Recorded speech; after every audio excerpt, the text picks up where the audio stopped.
Adın nədir? Ləfqan. Hansı kənddənsən? Təşviqdən gəlmişik.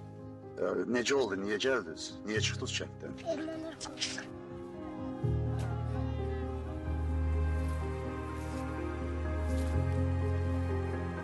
Ləfqan, ayağına nə olub qızım? Meşədə qaçan. Nə oldu ayağına?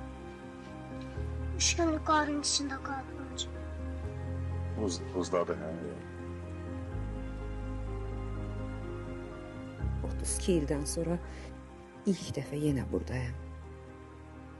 9 gün azıb qaldığım, əsir alındığım, ağrı ilə, acı ilə bir an belə unutmadığım Xocalıdayam. Və bugün burada həyat yenidən başlayır. İndi necəsən elə? Yaxşı. Böyük qız olsun. Böyük qız olsun.